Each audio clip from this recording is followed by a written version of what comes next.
Praise Lord my dear friends. ఈ రాత్రికాల సమయంలో యేసు ప్రభు మనకిస్తున్న వాగ్దానము యోహాను సువార్త 8వ అధ్యాయము 31వ వచనము.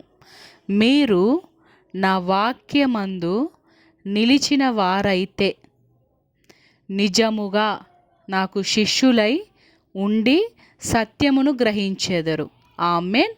యేసు ప్రభు మనతో చెప్తున్నారు, సిస్టర్స్ అండ్ బ్రదర్స్, నా వాక్యమందు మీరు నిలిచిన వారైతే మీరు నా శిష్యులై ఉంటారు.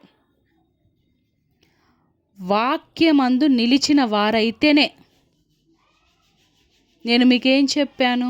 ఒకరినొకరు ప్రేమింపవలెనని చెప్పాను. అబద్ధములు ఆడవద్దు అని చెప్పాను. సత్యమే పలకమని చెప్పాను. ఇలా నా పరిశుద్ధ గ్రంథంలో ఉన్న వాక్యములు మీరు పాటించి వాక్యానుసారముగా మీరు నడుస్తే మీరు నా శిష్యులై ఉంటారు.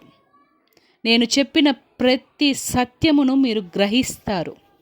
ఎందుకంటే నేనే మార్గము, సత్యము, జీవమై ఉన్నారు. మీరు సత్యమును గ్రహిస్తే నన్ను గ్రహించినట్లే.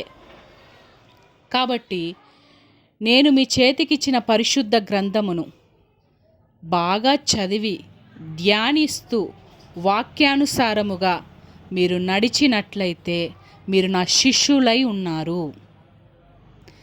మీరు సత్యమును గ్రహిస్తారు. సత్యము మిమ్మల్ని స్వతంత్రులుగా చేస్తుంది. వాక్యము